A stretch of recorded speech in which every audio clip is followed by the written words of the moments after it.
Episode of Sensible Reactions. Baby, we are no cam back. Yes, we will have no camera on today. But stick around because we still gonna get this knowledge and I'm still gonna be in here reacting just verbally. Alright, listen, we back. This is going to be language that we'll be learning about on today. So get ready. Speaking of language, girl, I hadn't did my little Duolingo in a while, and somebody was telling somebody on some platform that I watch, some show, something I was watching, where they was talking about learning a little bit of different languages on Duolingo, and I had started as well, and I actually liked it. I was learning. Is it Zimbabwe? Is it just called Zimbabwe? I know I know Zimbabwe is Zimbabwe. What I mean is the language. Anyway, I was learning that Sawabana, you know what I'm saying? I was learning a few things. Sissy, you know what I'm saying? I was getting there, okay? I was getting there. But they were saying that some of the information was incorrect. And I did start to tap into a little bit of it and kind of comparing. But yeah. So I had fun. I've actually took Spanish and French before. I learned more in Spanish than I did in French. Pass French, fail Spanish. I passed by 1 point in French, failed by 1 point in Spanish.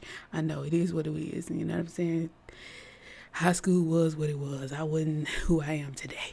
Okay, so yeah, man, let's go ahead and get into it, and let's get our learning on, baby. Oh, what am I doing? If you want to catch me live, the best thing for you to do is follow me on Twitch. That is going to be the same name as it is here on TikTok. Excuse me, on TikTok, girl. Slow down. The same thing as it is here on YouTube.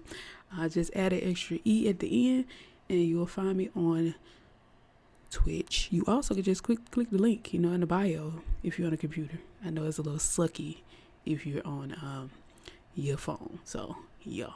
But anyway, baby, catch me live. The best way to do it is to follow me, turn the notifications on so you get the notification, because I don't have a schedule. I do what I want to, and that's the part that I love. Okay, we're just gonna get this information out.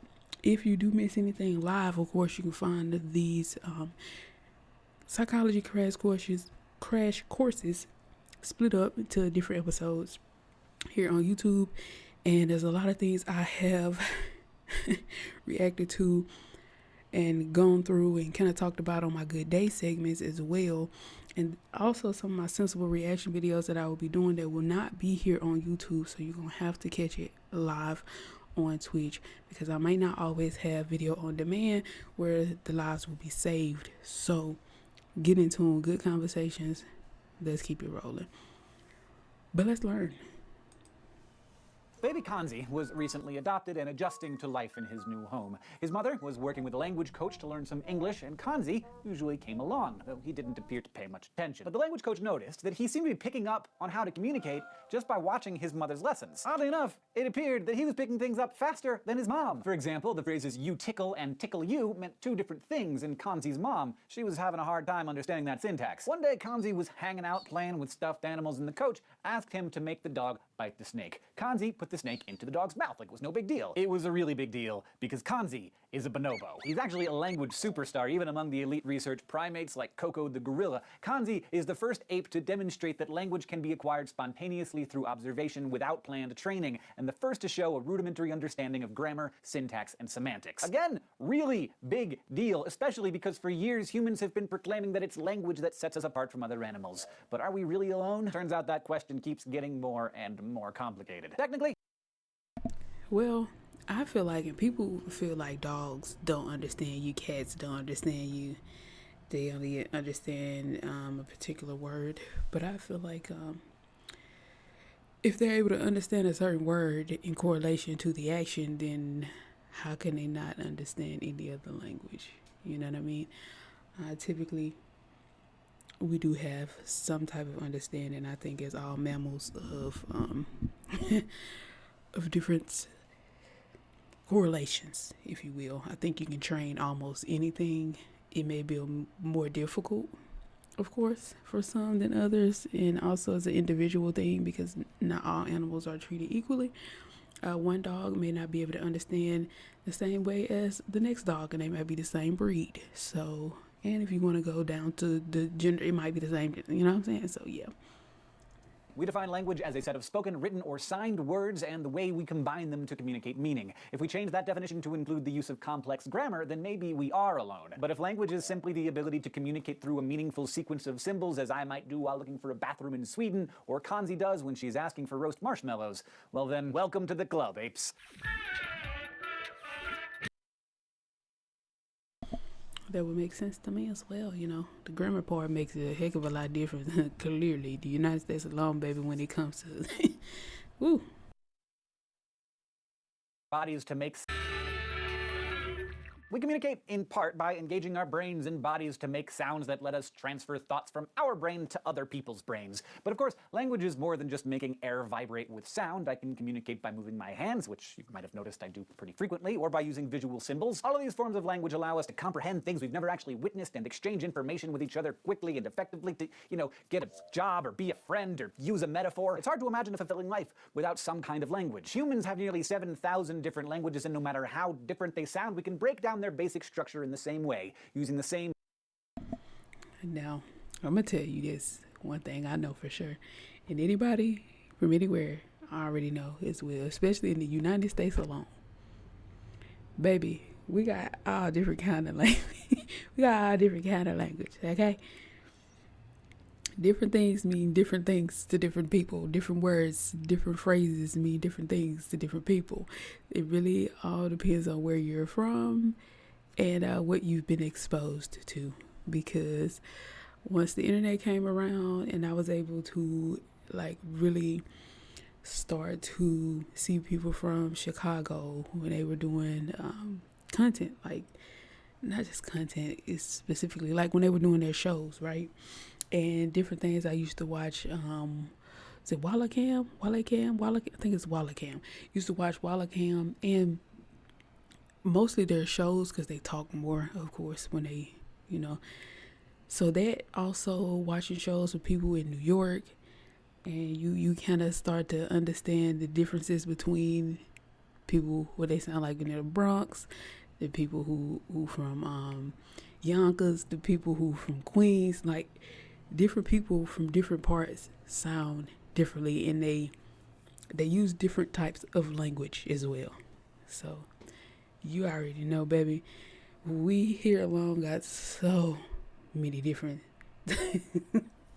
3 building blocks. The smallest of them are phonemes. These are very short, distinctive sound units like ah, t, ch, sh, f, stuff like that. English uses about 40 of them. Phonemes go together to make morphemes, which are the smallest units that carry meaning. This can be words or parts of words like a prefix or a suffix. For example, the word speech is a morpheme that contains 4 phoneme sound units, s, p, e, and ch. From there, you arrange morphemes into your language's grammar or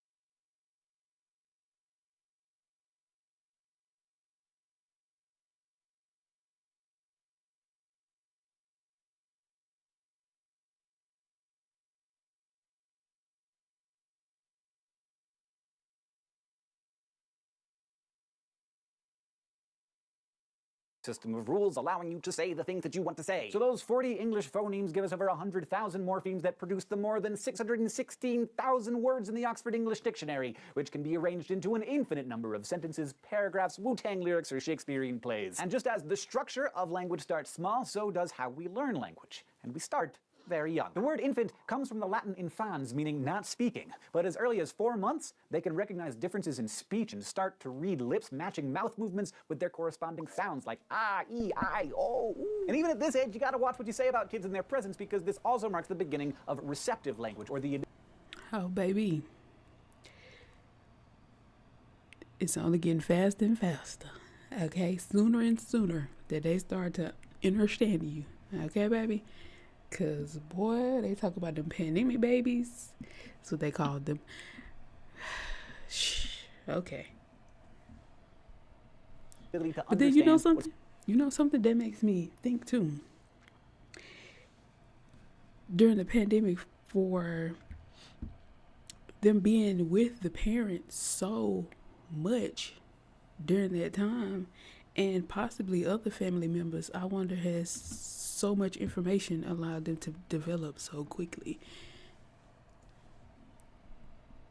Being said both to and about us. Soon that receptive language blooms to accommodate productive language, when instead of just understanding other people, babies start developing the ability to produce words. Of course that takes a while, but in the meantime they get a lot of practice babbling. Beginning at about 4 months, they start to make all sorts of sounds. Although you may get a dada or a mama, babbling is not an imitation of adult speech. In fact, it typically includes sounds from many different languages, and a stranger couldn't tell if a kid was Italian or Kenyan or Korean just by the sound of her babbling. Similarly, deaf babies will watch their parents signing and start babbling with their hands. By about 10 months, that babbling morphs into something that starts to make sense, and mama probably really means mama. Now, without exposure to other languages, a child will actually lose the ability to both hear and create particular tones and sounds that aren't part of his or her household language. So someone who speaks English around the house soon won't be able to differentiate between certain phonemes in Mandarin if they heard them, for instance, or between aspirated and non-aspirated consonants in Hindi. By the time they're mowing down the first birthday cake, most kids will be entering. Interesting. Let me go back. Let me make sure I understand that correctly.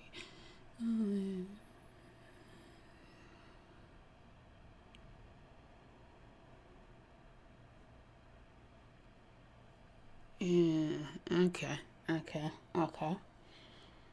Okay. I'm just looking at how to create help develop a well-rounded human early as possible. Speaks English around the house soon won't be able to differentiate between certain phonemes in Mandarin if they heard them, for instance, or between aspirated and non-aspirated consonants in Hindi. By the time they're mowing down the first birthday cake, most kids will be entering the one-word stage of language development. They now know that sounds carry specific meanings and connect the sound dog to that furry thing across the room. By around 18 months, their capacity for learning new words jumps from about 1 a week to 1 a day, and by the time they're 2, they're probably speaking in 2-word statements. These choppy sentences are kind of like a telegraphic speech. They sound like clumsy texts or old-school telegrams, using mostly nouns and verbs. Want juice, no pants, that kind of stuff. These little sentences. Oh, girl, that's the stage. That's the stage that's like, huh? Because they tickle me anytime I meet a little baby, and I love when the parent has mastered the understanding. I think it's so beautiful because, baby, huh? He said, yeah, I'm like, okay, thank you, translator. I appreciate that. Sometimes I can understand because they actually are putting it together pretty well and are pretty direct, and they give you clear context clues, clear physical clues as to what it is that they're looking for or needing or wanting or saying. And not even just like, not necessarily saying want water or wow, you know what I'm saying, and pointing at it, but like they make it clear. I don't know, maybe it's a spirit thing, but they make it quite clear what they're looking to get. And they had this seriousness in their face when you don't act like you don't get it. They're like, why aren't you understanding me?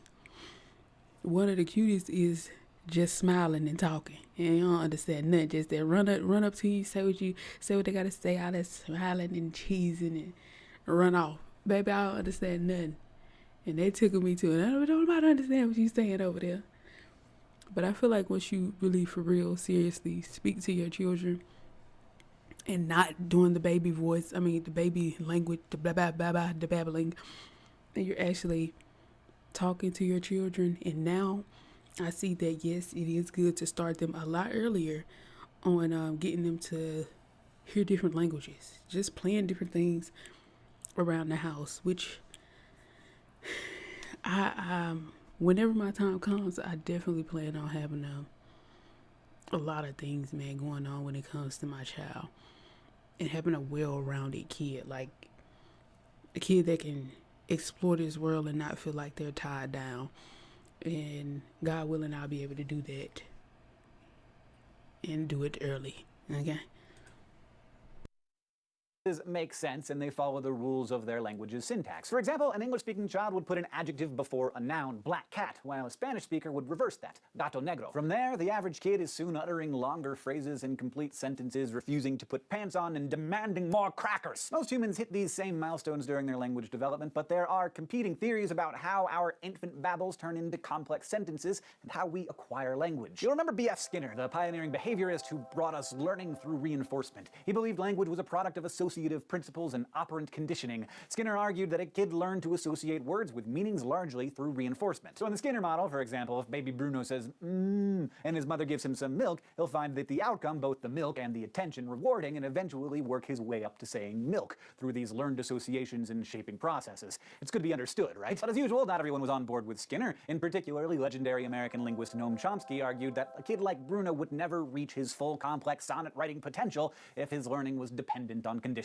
alone. Chomsky instead proposed the idea of innate learning and ubiquitous grammatical categories, pointing out that while the world's thousands of languages may sound wildly diverse, they're actually very similar, sharing some basic elements. He called this universal grammar. Chomsky's That's what I wish I could find. Someone who, and it probably exists, but someone who can take all the common, that's something I would pay for. If it's a program out there like that, somebody please let me know, where they have taken all of the basics and understandings of all languages and put it at its core and give you that core information first, and then they've created like kind of the branch outs for different languages, of course depending on what language you're interested in learning, or if it's a lot that ties into between two different languages, they can wrap it up like that.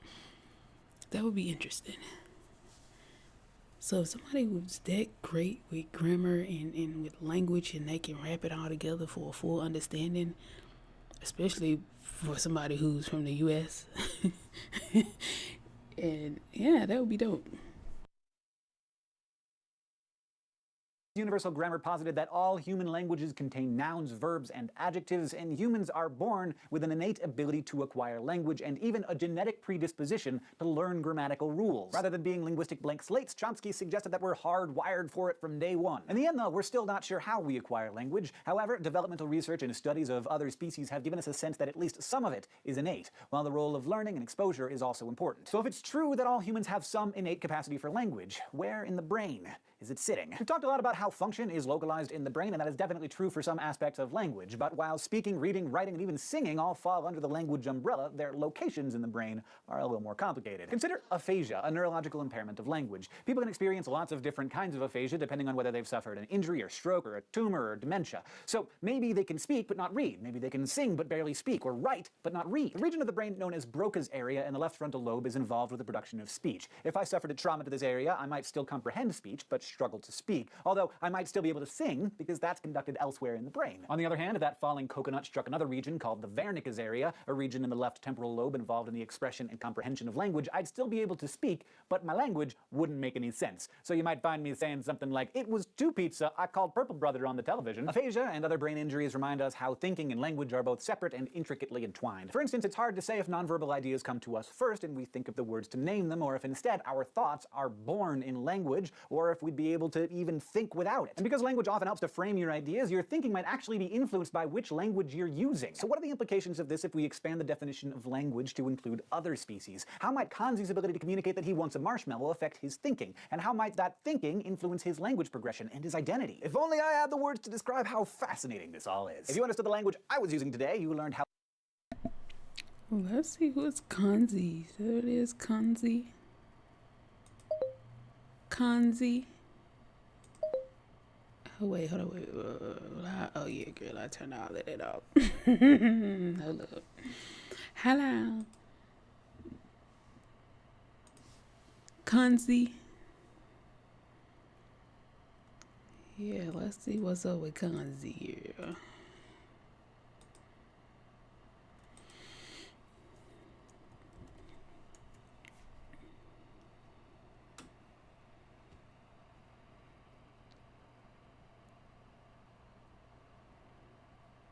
Baby Kanzi wasn't playing, girl. Let's see. Let's see what we got with Kanzi over here, baby.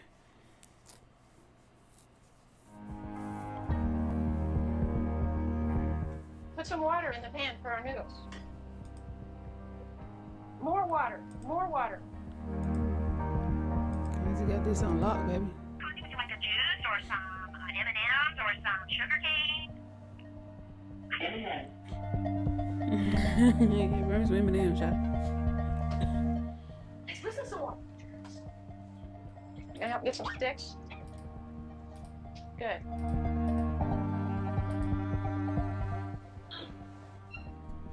Yes, very good.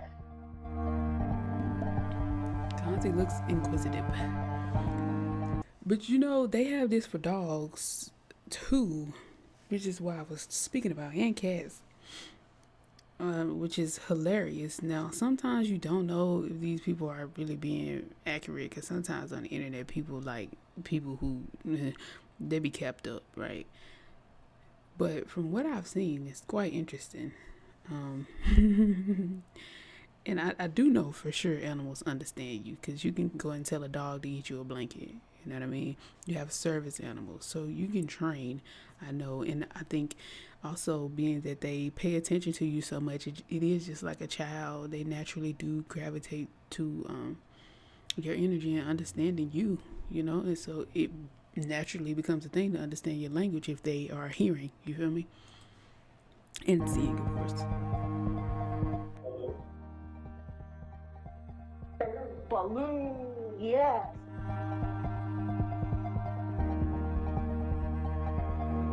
Chicken. Sugar. Rock. Rock. Hot dog. Hot dog. Perfecto.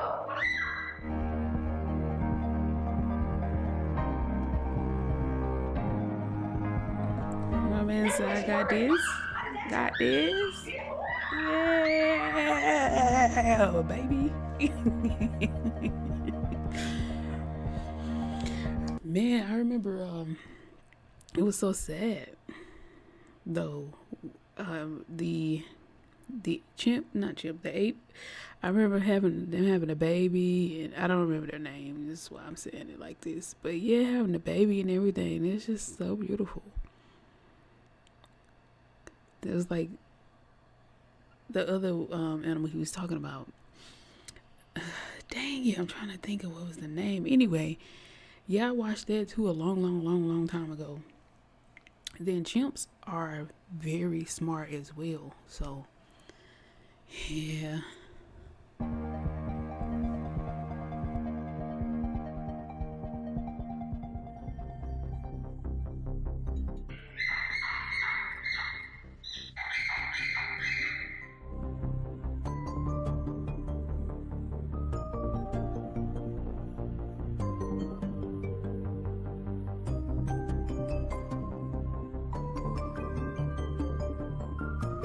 Austin, find the apple.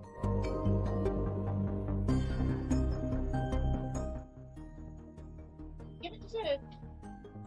He gave me kiwi.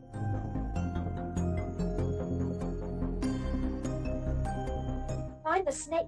The snake. Wrong again.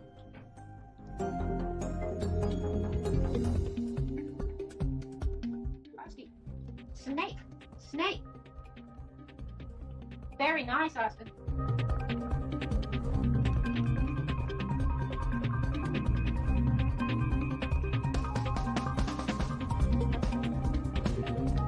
Carson, give Sue the picture I'll choose.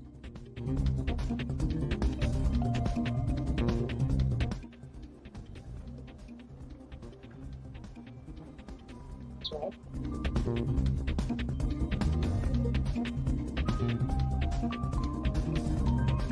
Kanzi, give Sue popsicles.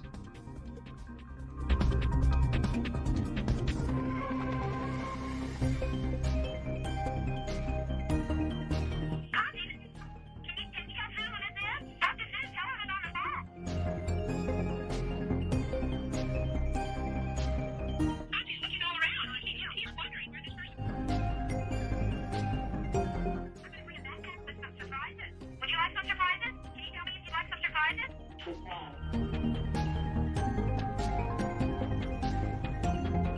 would you like a juice or some M&Ms or some sugar cane?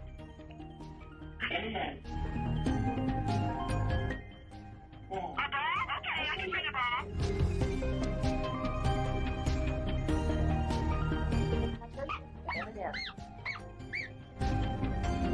Well, I guess we can say, man, he developed pretty well, bro. He really did. That's what's up. Well, listen, we are officially done, man. I will be catching y'all, of course, on the next episode. Next, we will be learning about the power of motivation. And I just want to say, it feels difficult, man, to get things done sometimes. And I know there's a lot of different reasons why. But I just want to say, it's possible.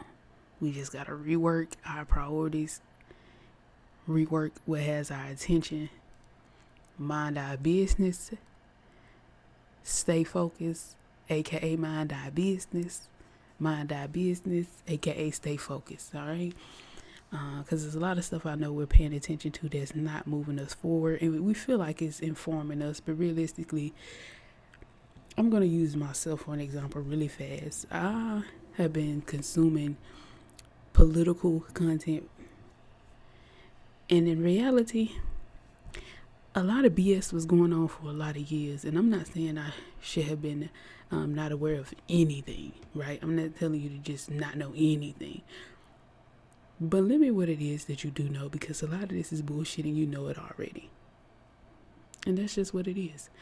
I think keep up with, of course, the important things that's going on around you in terms of law and what affects you and what could affect you and people you love and some people, across the world as well. But other than that, you don't have to watch everything that comes out, every piece of information. Just because you don't watch the news on TV anymore, you're still consuming it on this internet. So just be mindful. Because I was living life way before I started getting into kind of learning a bit more about politics. And I'm glad I did start my journey of learning a bit more about politics, but it has taught me that I really still didn't need to know none of this, just to be real. Not from the standpoint I thought I did. So, yeah. All right, y'all have a good one. And we're about to be on to the next live stream. So, YouTube, we'll catch y'all later, and see y'all soon.